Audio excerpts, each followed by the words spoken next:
Well, West Bengal is the fourth most populous state and is situated in the eastern part of India. Three countries surround the state: Bangladesh, Nepal and Bhutan. The capital city of West Bengal is Kolkata, one of the country's most populated and most significant cities. 5 Indian states are touching the boundaries: Assam, Sikkim, Bihar, Jharkhand and Odisha. The state is also recognized by its local name, Paschim Bongo. West Bengal, which has 42 lower house seats, is going to polls in polls in all 7 phases of this election. A politically charged state, West Bengal plays an important role in the elections. Why does the state matter? Let's take a look.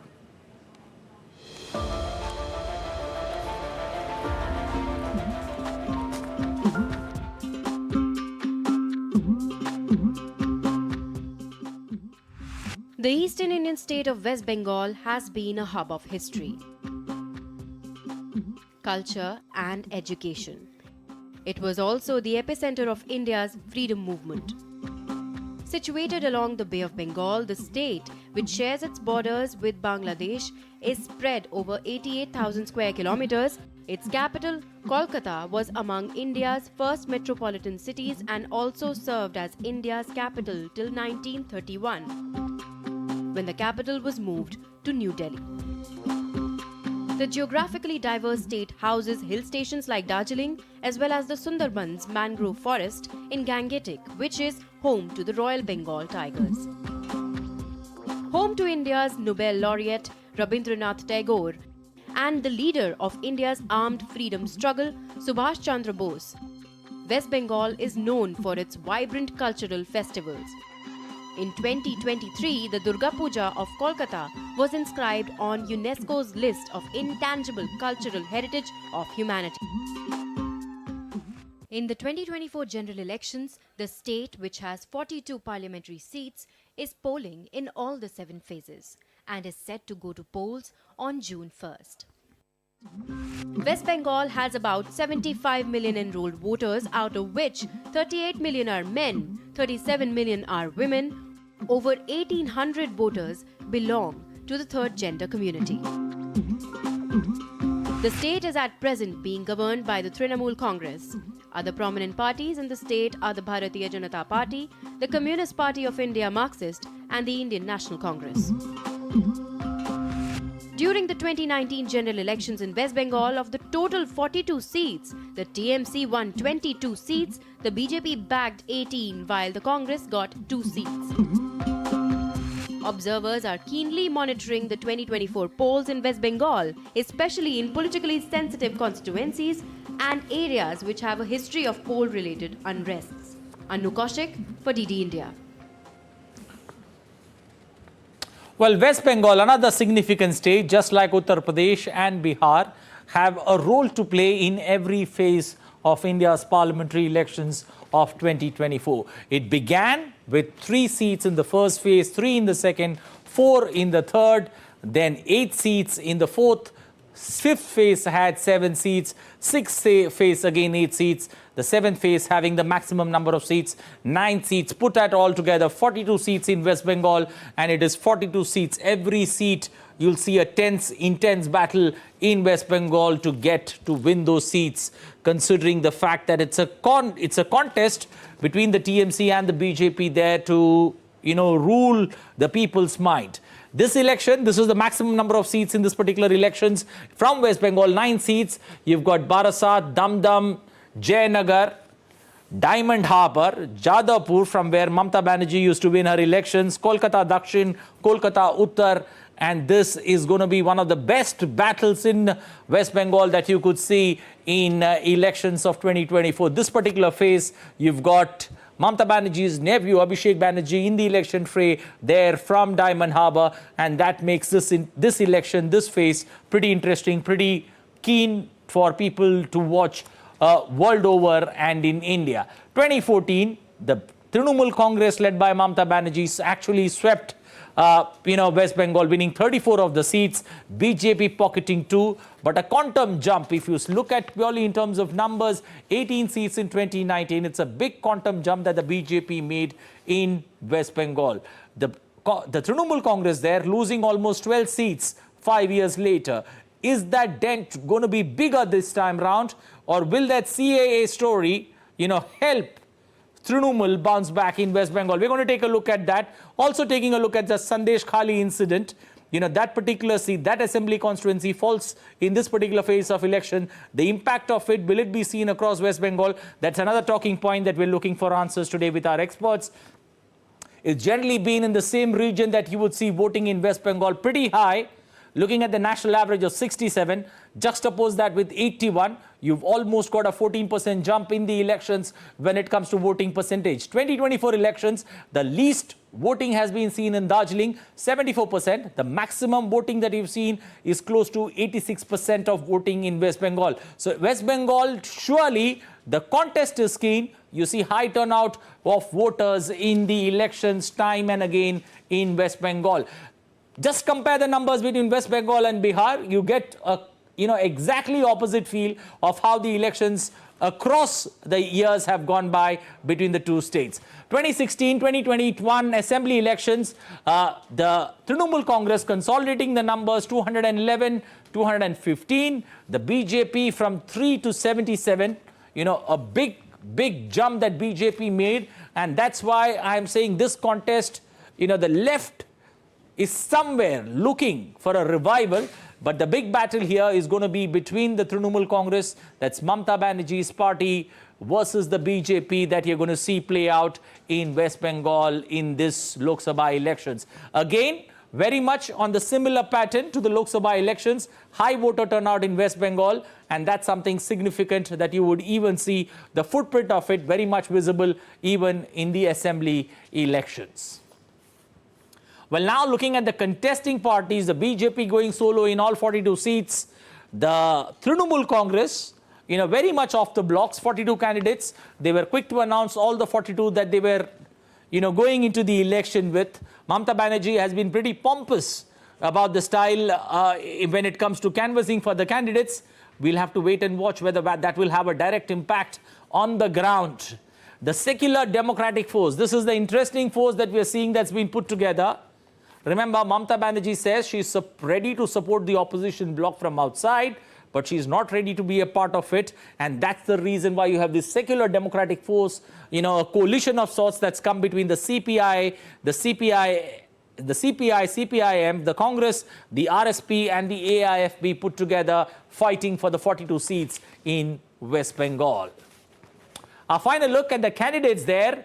Barasat, you've got Kakuli Ghosh Dastidar, once again looking for a return to parliament. Two-time winning MP, looking for a third term there to the Lok Sabha from Barasat. You've got BJP Swapan Majumdar, a tough contest that you could see, but Kakuli manages to get the support, the Mamata Banerjee behind her time and again. Will that work wonders once again for her in helping her return to Delhi? That's what is worth looking out for on June 1st. Basirhat, this is the constituency, which would have an impact, especially when it comes to the Sandesh Khali incident. Will that have an overriding effect on these elections? That's worth looking out for. You've got Rekha Patra taking on SK Nurul Islam.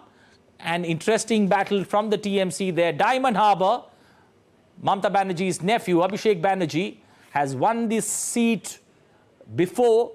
Can he complete or can he go the distance this time around? Facing tough opposition from Abhijit Das from the BJP, and the CPIM makes this a triangular contest, but Abhishek Banerjee clearly holding the aces in this particular seat of Diamond Harbour. Shifting to Dum Dum, you've got Shugato Roy, another TMC veteran in the election fray. Mr. Datta there from the BJP and CPIM Sudan Chakrabarti completing the trio, but it's another seat, which could go down. Shugato Roy there has been a TMC stalwart, winning elections time and again from this particular seat of Dum Dum. And this time around, there is stiff competition in this seat, but clearly the TMC candidate holding a slight edge on this particular seat. Our next focus is on Jadavpur, the seat from where Mamata Banerjee used to fight. Mamata Banerjee footprints very much seen on this particular seat. You've got Saini Ghosh, Cine star from West Bengal in the election fray. You've got Anirban Ganguly from the BJP. And this is a direct contest between the two. And Students' Union leader, Srijan Bhattacharya, in the election fray. That makes, the student, the youth, who do they back? That's worth looking out for. Joynagar, Ashok Khandre from the BJP taking on Pratima Mondal from the TMC, another veteran who's time and again, found her way to return to Delhi, in the election fray, has a strong backing of Mamata Banerjee, looking for a return. Kolkata Dakshin, you've got Debashri Chaudhary from the BJP taking on Mala Roy from the TMC, another mayor who's now looking for a return to Delhi. She's won elections before, but another interesting battle on the cards with Saira Shah Halim, from the CPIM, making it a triangular contest. You could see it all go down to the wire. Kolkata Uttar, you've got Sudeep Bandyopadhyay, another veteran leader from the TMC, taking on Tapash Roy from the BJP, and Congress fielding Pradeep Bhattacharya in this election. But it's a direct contest between the BJP and the TMC that you could see for Kolkata Uttar. Our final seat that we are looking at is Patrapur, where you've got Ashok Purkhet from the BJP taking on Sharat Chandra Haldar from the CPIM, and TMC fielding Bappi Haldar on this particular seat. This seat is a direct contest. If one looks at purely from the cadres that exist, the CPIM believes this is a strong seat on a strong footing that they are on. But since you've got the BJP and the TMC in the election fray, this particular seat almost heads into a triangular contest, and that could be very much similarly seen across the 42 seats in West Bengal. It's either a triangular contest or a two-way fight, especially between the TMC and the BJP. Well, time now to get our two guests to join us to take this deliberation forward on how the last phase, 9 seats, maximum seats in West Bengal, how do they play out? Two eminent guests joining us this evening, two senior journalists who have their pulse on how West Bengal beats in this particular elections. Smita Mishra, senior political journalist, joining us in the studios. We've got Surajit Das Gupta joining us from West Bengal to get us a feel. Ms. Mishra, let me come to you first in the beginning. How do you look at these 9 seats in West Bengal? Do you see it all go down to the wire? The BJP, how does it look at elections in this phase, looking at, West Bengal having a role to play in every phase of 2024 elections? First of all, yes, West Bengal has been voting in each of the phases when the election started in April.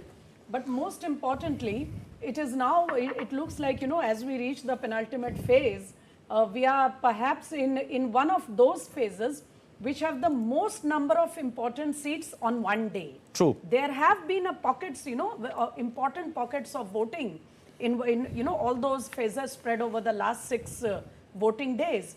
But this is one phase where the most important seats will be voting all together on one single day, which includes the Lok Sabha seats of Kolkata city, and most of them are now surrounding cities. So we are now concentrated around Kolkata and its suburbs.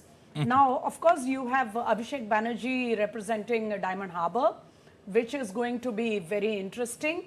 Apart from that, there are some stalwarts of the TMC who are going to be challenged by the BJP in this phase. You've shown all of them. I don't want to repeat that. But most importantly, what matters for us here is because now, you see, the BJP had slightly gone down in vote share when the last assembly elections happened in West Bengal, because the BJP was, hovering around 40%, in fact, a little more than that. True. In the last Lok Sabha elections. Certainly, the BJP has entrenched itself as the principal opposition party. That's an old story. I don't want to go back to it. But then when the vote share slightly went down in the assembly elections, there were questions being raised about the BJP's future prospects in West Bengal. But the kind of campaign that we are seeing, and more than the campaign, I think we should go down to those areas where the big rallies are not happening. Suddenly, there are clear reports, images, and ground stories telling us that the BJP flag is visible in lanes and villages and kasbas and areas where not a single BJP worker, would dare to come out of their homes, even if they were silent sympathizers, till very recently. Even after the BJP's good performance in 2019, I want to repeat that. So what is happening is, the BJP is already the principal opposition party in West Bengal, but in these elections, the party has, increased its penetration into areas which were earlier where people wouldn't stand up for the BJP at all.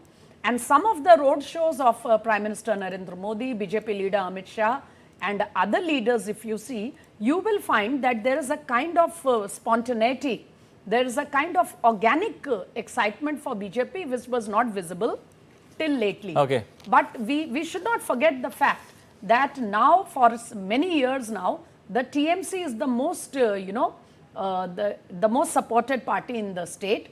And so, like I said, there is no election, and a one-sided election is never really fun either for journalists or for other observers. Okay. So I think West Bengal is one of those states where it is a well-fought election, not just for every Lok Sabha, I think for every single vote. Okay. So it's really a delight to observe these West Bengal. Okay, let's get Surajit Das, Gupta into this discussion.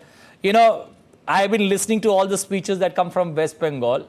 One particular comment that caught my action, or rather my attention, is corruption not being an issue in this election, especially in West Bengal. Do you get the sense on the ground that, No, corruption... not at all.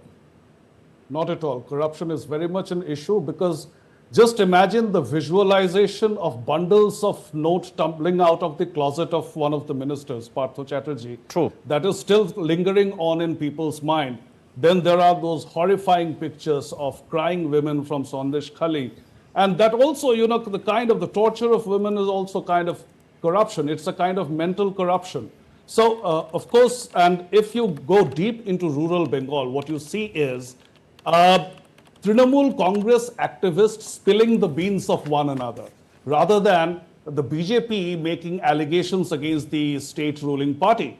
So what I'm looking at more keenly in this last round of election are seats like Barashat, Boshirhat, Joynagar, then of course Mathurapur.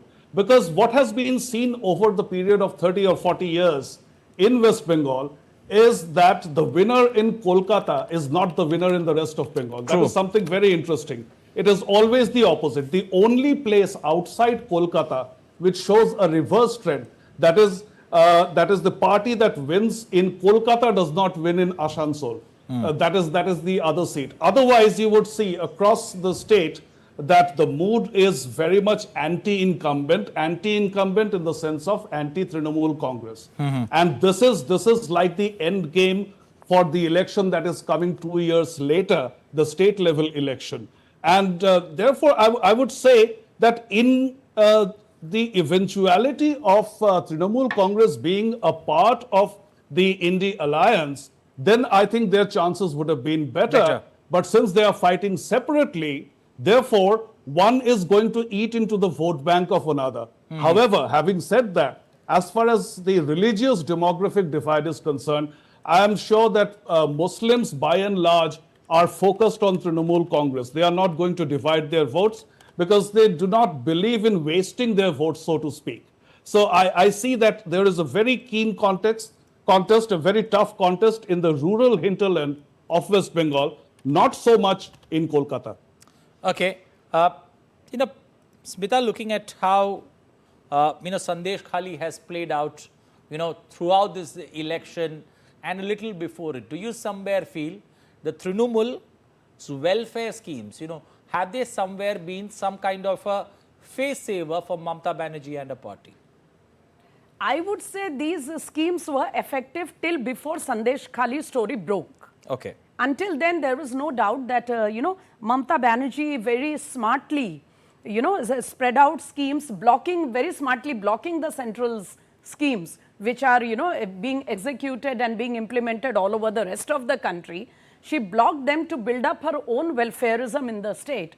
And there is no doubt in agreeing that these, they had indeed, created a vote bank of her own. And it was the women, with schemes like Lokhir Bhandar and the Kanyashri, that people were really happy about the fact that they were being taken care by Mamata Didi. But I think all this was effective till the time Sandesh Khali, the horror of Sandesh Khali, broke in the media channels, on media platforms.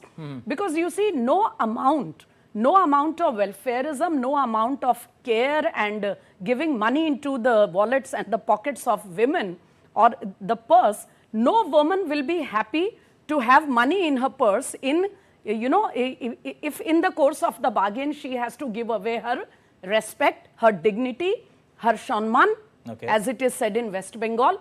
Which woman worth her salt will be ready to trade her respect, the risk her life, her dignity, the life of her children, her husband, her family members, to get, some relief in terms of monetary benefit is one thing. Mr. Surajit, the Trinamool Congress was on the ropes with Sandesh Khali, but do you somewhere get the feeling with the CAA coming into play, there is a lifeline that Mamata Banerjee has managed to get?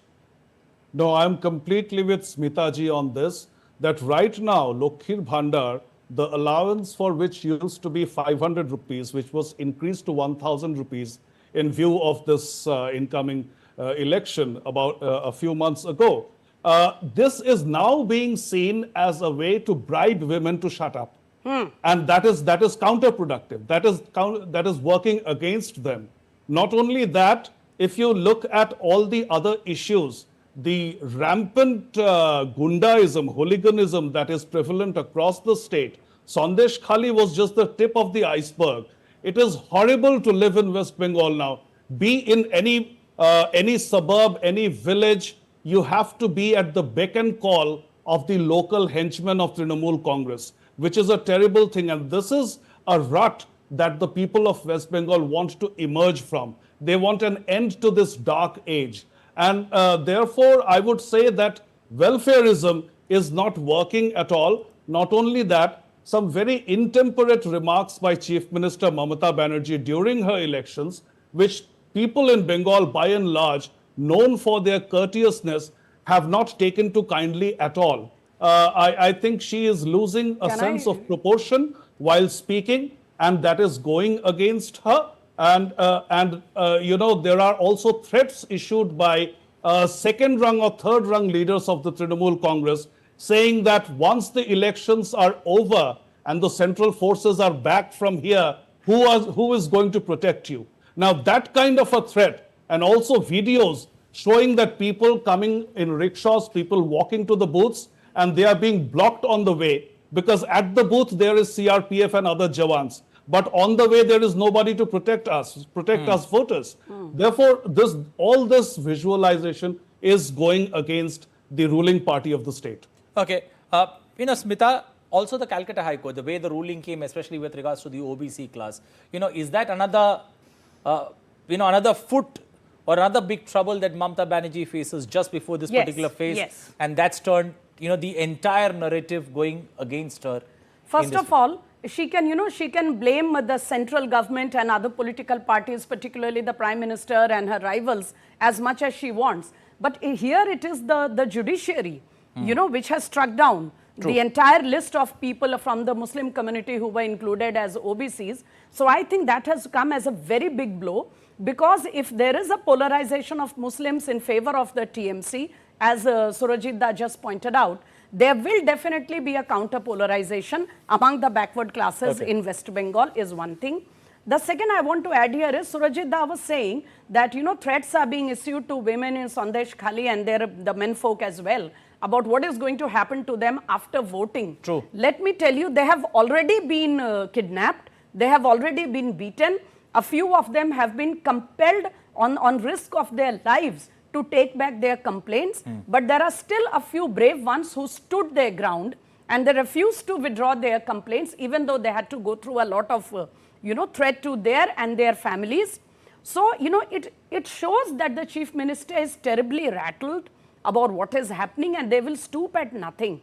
But let me just add, Anil, the latest that has come today, just before, ahead of the close of the campaign, the Home Ministry, as declared by the spokesperson, and there is an official statement about it just now, which says that the first batch of people who had applied for citizenship under CAA have now been granted citizenship in West Bengal today, along with some other applicants who come from Uttarakhand and Haryana. True. So I think the game is already on. And, you know, all those doubts which were being created by the TMC during their campaign about the CAA being just a ploy and it will never really benefit them, I think now that argument will become redundant because the first batch has already, the applications have been processed. And so, you know, in a way, the procedure is now on. Well, There is another big blow from the judiciary, if I may just pitch in. Yeah, quickly. That is, the judiciary has also cancelled more than 26,000 jobs True. Yes. that were unfairly given to the undeserving people, but some of them were deserving too. Now thousands and thousands of youths, men and women, are on strike sitting in Dharmatala, Chaurangi or Esplanade, or as you call it. Now that is another visual that is working in the minds of the voters, that the deserving did not get the jobs and the undeserving bribed their way through the jobs. Well, it's a tantalizing phase of election. Remember, this is the final phase. We're all heading towards June 4th, that's Judgment Day, when the numbers will be out. You know, I could have discussed West Bengal for a longer period of time, but my producer is very clear. He says the time is running out. I would take time to say thank you to both our esteemed guests this evening, Surjit and Smita Mishra, for joining us, helping us understand this particular phase, what it means, and who are the big ticket players, you know, whose fate could be decided on the 1st of June. Well, the Great Indian Election is your one-stop show on weekdays on all that matters in India's general elections of 2024, ahead of the last phase of voting. What will be a theme of discussion on Thursday night? The seventh phase of India's parliamentary elections on the 1st of June sees 57 constituencies across 8 states and union territory go to polls.